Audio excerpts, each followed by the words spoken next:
Hello प्यारे बच्चों, आज हम देखेंगे क्लास 10 फिजिक्स का प्रैक्टिकल कैसे लिखे हैं। तो सबसे पहले आपको दिया गया होगा कि उद्देश्य में करेंगे समांतर क्रम में संयोजित दो प्रतिरोधों का तुल्य प्रतिरोध ज्ञात करना। उसके बाद आवश्यक सामग्री, दो मानक प्रतिरोध कुंडलियाँ, अमीटर, वोल्टमीटर, एक मार्गी कुंज, संयोजन तार तथा सेल। उसके बाद हम लोग क्या करेंगे, सिद्धांत लिखेंगे। सिद्धांत क्या है कि प्रतिरोधों का वह संयोजन जिसमें दो या दो से अधिक प्रतिरोधों को दो उभयनिष्ठ बिंदुओं के मध्य इस प्रकार लगा दिया जाता है कि प्रत्येक प्रतिरोध के सिरों पर विभवांतर धारा विद्युत स्रोत के विभवांतर के बराबर होता है। यह संयोजन प्रतिरोधों का समांतर क्रम संयोजन कहलाता है। फिर आपको इसमें क्या करना है, यहाँ पे क्वेश्चन लिखना है कि चित्र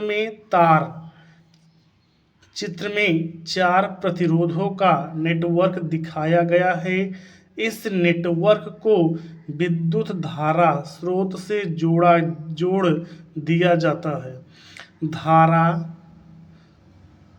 धारा प्रवाहन के आधार पर बताइए कि कौन कौन से प्रतिरोध श्रेणी क्रम में संयोजित है। जी हाँ, सभी बच्चे ऐसे ही चित्र बना लें। ABCD ये आपका परिपथ हो जाएगा, इसको ही बना लीजिए।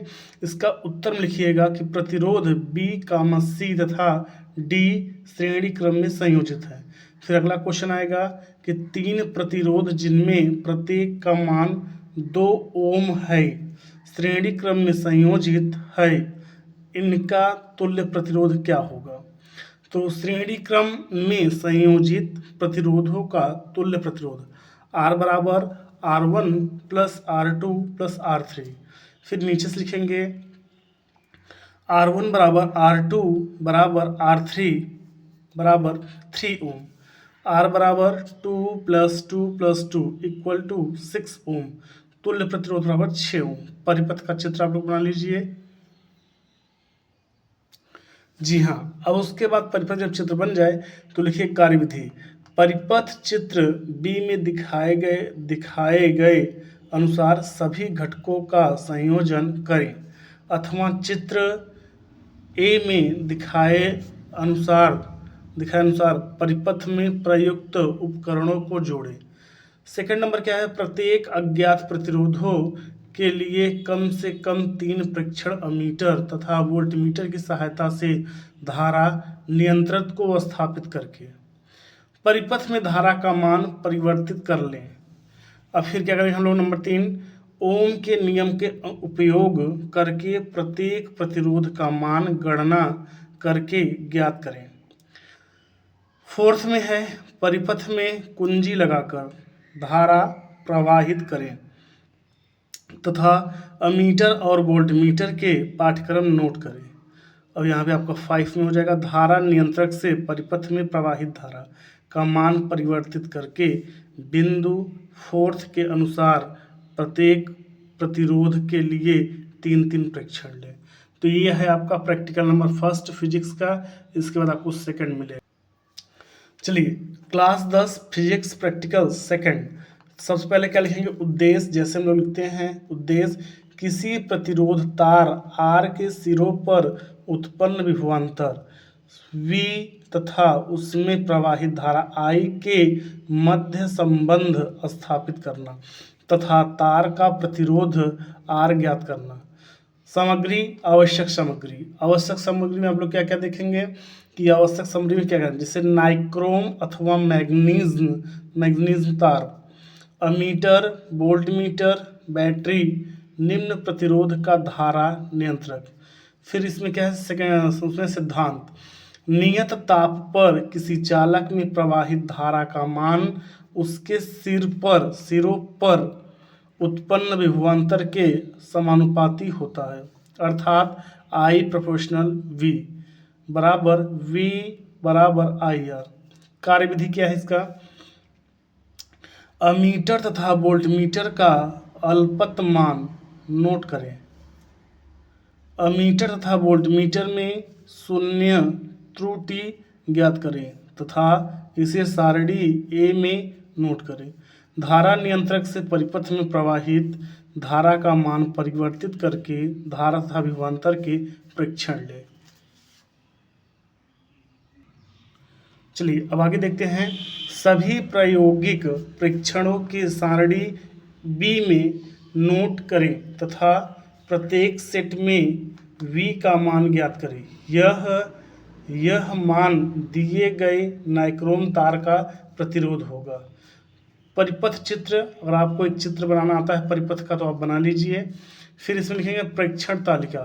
सारणी ए अमीटर तथा वोल्टमीटर के लिए। नंबर 1 परास, 2 अल्पतमांक, नंबर 3 शून्यात्मक त्रुटि, नंबर 4 शून्य संशोधन।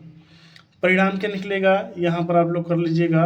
मीटर वोल्टमीटर परिणाम नाइक्रोम तार का प्रतिरोध का मान लगभग प्रतिरोध के मध्यमान के बराबर होता है। प्रेक्षणों से प्राप्त मान प्रतिरोध के मध्यमान के बराबर होते हैं। यह ओम के नियम का सत्यापन करता है। फिर उसके बाद लिखेंगे दिए गए तार का प्रतिरोध ... ओम। सावधानियां, संयोजित तारों के सिरे साफ होने चाहिए। इनको रेगमाल से साफ करना चाहिए। सभी संयोजक कैसे होने चाहिए?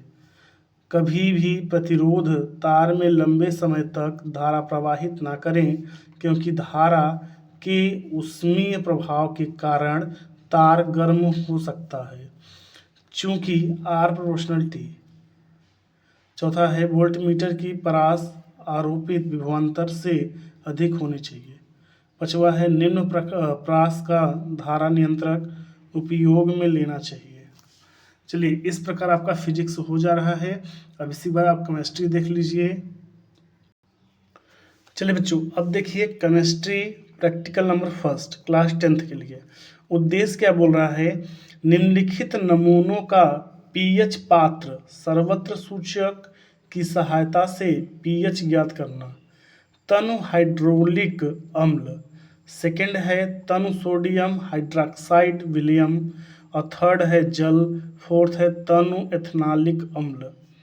फिर यहाँ पे हम लोग क्या करें? आवश्यक सामग्री 6 प्रणालिकियाँ परख नली स्टैंड, पीएच पात्र कांच की छड़, तनु HCl, तनु सोडियम ऑक्साइड सोडियम NaOH, तनु CH3COOH नींबू का रस, जल तथा तनु NaHCO3।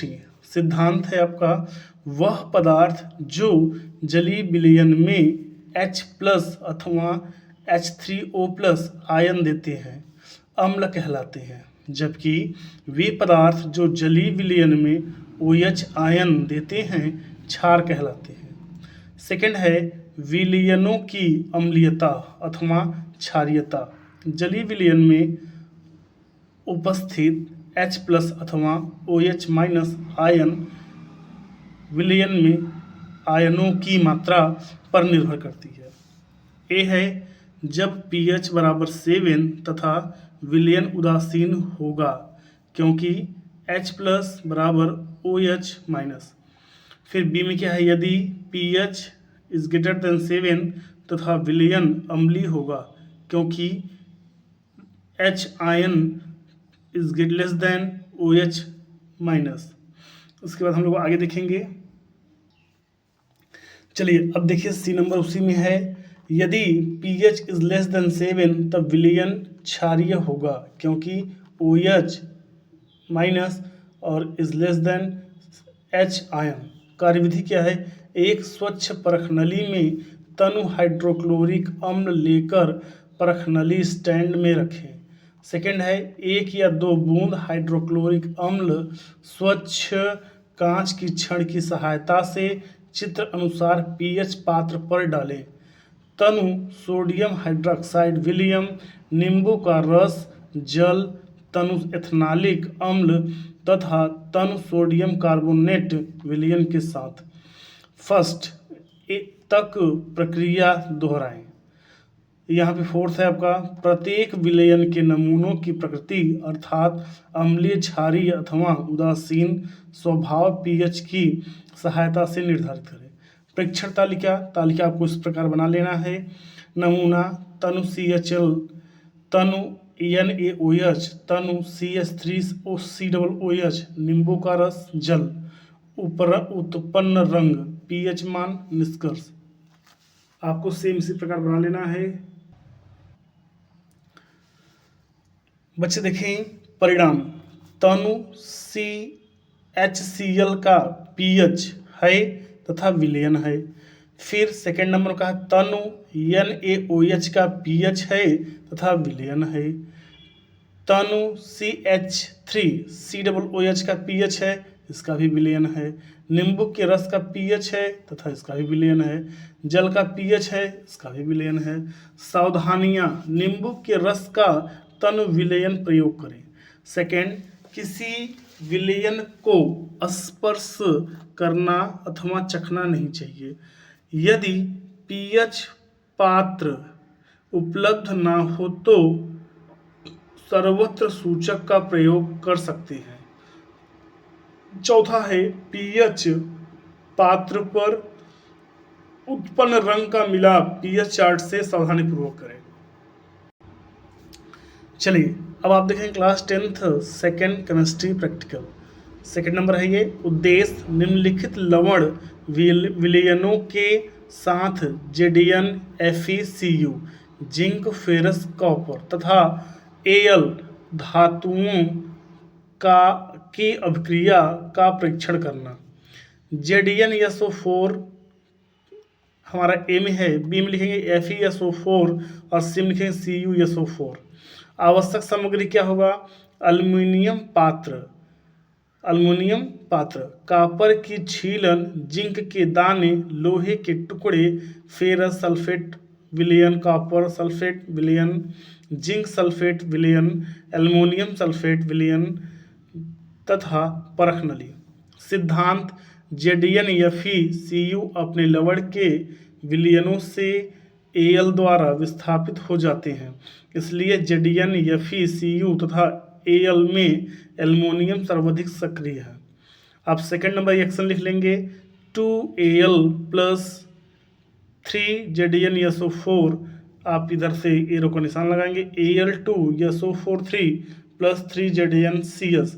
सेकेंड नंबर है, कॉपर अपने लवण के विलयन से Fe द्वारा स्थापित या विस्थापित हो जाता है, इसलिए कॉपर की तुलना में Fe अधिक सक्रिय धातु है।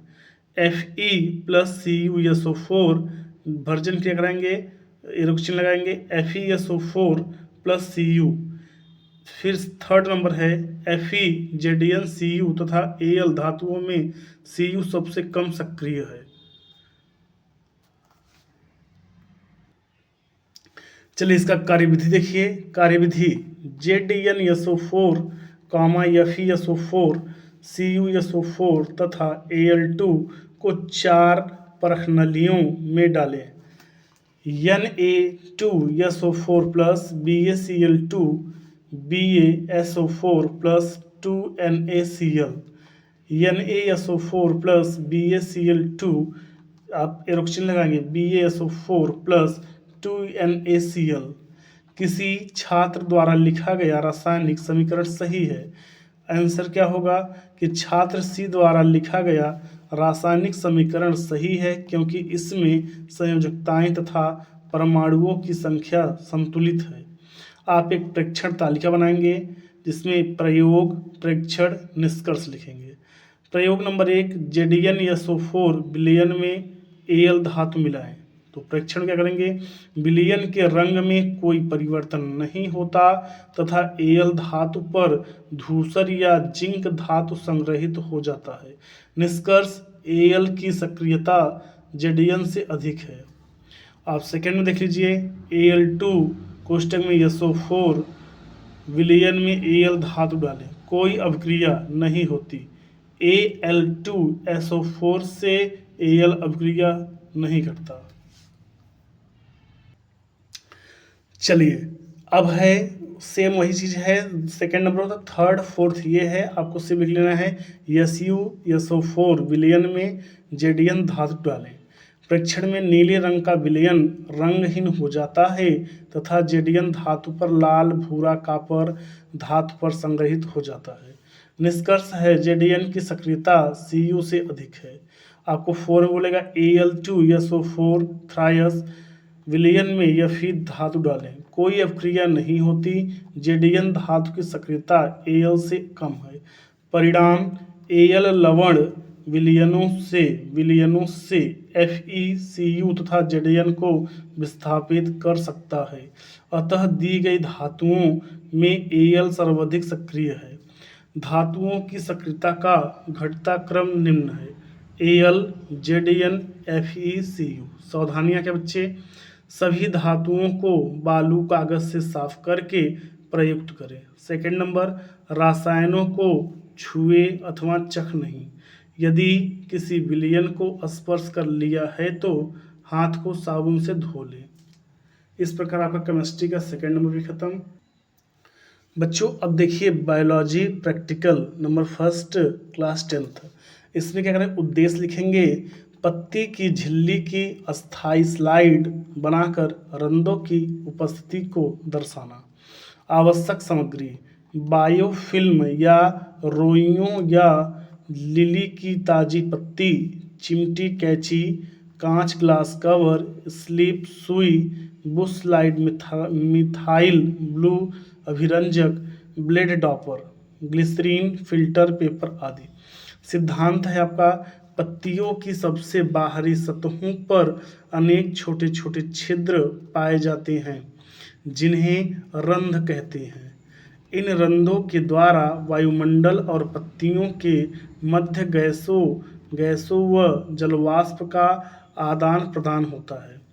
कार्यविधि क्या है, सर्वप्रथम पादप की पत्ती की निचली सतह से छीलन निकालें। पहले पत्ती को मोड़ लें और चिरे हुए स्थान से पतली झिल्ली नुमा पारदर्शी छीलन को निकालें।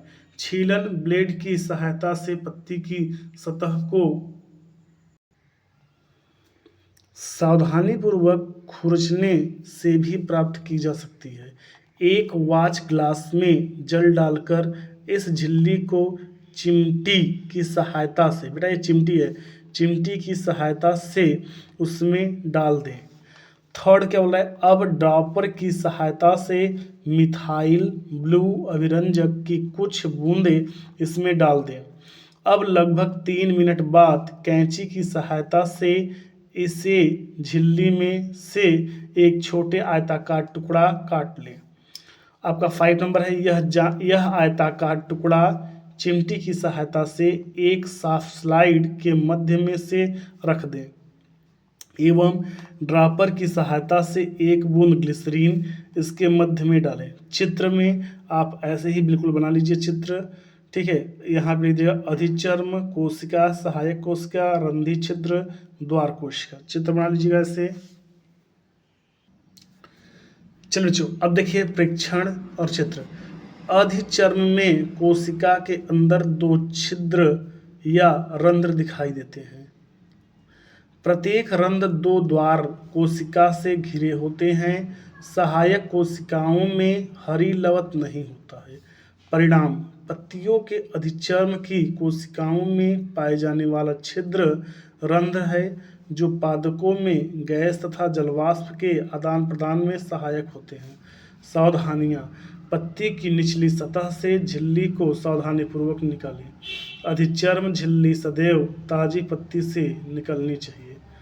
कवर स्लिप को इस प्रकार रखें कि वायु के बुलबुले न बने।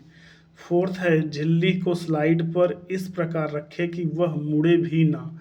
और इस सब पूरे ध्यान देकर आप लोग सब इसको बना लीजिए अच्छे से चित्र उत्र, और सभी को साफ सुथरा लिखिए, फिर इसको अपने अपने चेक कराइए। चलिए biology practical number second class 10th। उद्देश्य लिखना है श्वसन में कार्बन डाइऑक्साइड निकलन की प्रक्रिया को प्रयोग द्वारा प्रदर्शित करना। आवश्यक सामग्री नोकोनिल कोनिकिल फ्लक्स यू आकार की नली रुई या नम ब्लोटिंग पेपर या धागा बीकर मोम परख नली एक छिद्र युक्त रबर कार्क 20% KOH का ताजा विलयन एवं भीगे हुए चने का बीज।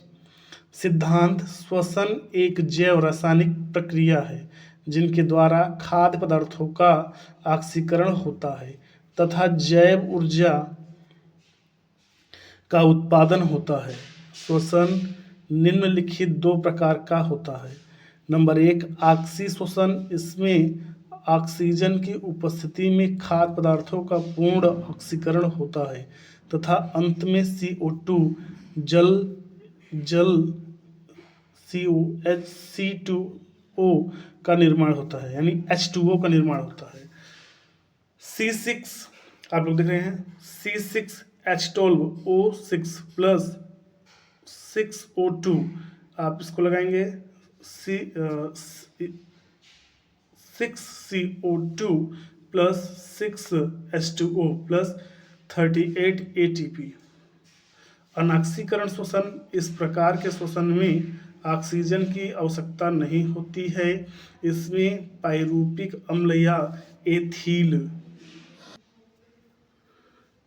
एल्कोहल तथा कार्बन डाइऑक्साइड का निर्माण होता है। C6Ho आप एरो बनाएंगे 2C2H5OH plus 2CO2 plus 2AP।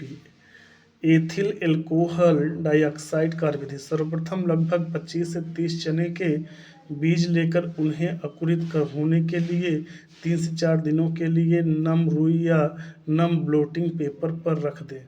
इन बीजों को निकिल फ्लक्स में रखकर इन पर जल का छिड़काव करें ताकि यहाँ नमी बनी रहे। अब 20% के OH का ताज़ा विलयन एक परख नली में लेकर इसे धागे के द्वारा फ्लक्स में लटका दें। अब छिद्र युक्त काके के द्वारा फ्लक्स का मुंह बंद कर देंगे तथा छिद्र में U आकार की नली लगाकर संपूर्ण उपकरण मोम के द्वारा वायुरुद्ध कर देंगे। अब U आकार की नली के दूसरे सिरे को जल में भरे बीकर में डुबा देंगे। अब U आकार की नली में जल के प्रारंभिक स्तर को नोट कर उपकरण को कुछ घंटों के लिए छोड़ देंगे। चलिए अब आगे देखेंगे प्रेक्षण। कुछ समय बाद U आकार की नली में जल का स्तर बढ़ जाता है। यहाँ पर आपको एक चित्र बनाना है। मान लो कि U आकार वाली नली जल का स्तर बढ़ जाता है। ये अगर चित्र भी नहीं आ रहा तो इसको छोड़ सकते हैं आप लोग। फिर क्या करें, परिणाम। इसके बाद आप लिख दें परिणाम। वृद्ध करते हुए बीज या किसी चीज को पौधा बना देते, एक पौधे का चित्र बना सकते हैं। पौधों का चित्र, किसी एक पौधे का चित्र बना दीजिए, चल जाएगा। परिणाम, वृद्ध करते हुए बीज श्वसन के दौरान CO2 गैस उत्पन्न करते हैं जो KOH द्वारा अवशोषित होकर फ्लक्स में निर्वात उत्पन्न करती हैं। इसके कारण U नली में जल का स्तर ऊपर की ओर बढ़ जाता है। सावधानियाँ, अंकुरित बीज अच्छी तरह से नम होने चाहिए। नंबर 2, पूरी उपकरण वायुरुद्ध होना चाहिए। KOH विलयन तथा ताज़ा बना होना चाहिए। चलिए थैंक यू, इतना कर लीजिए। Thank you.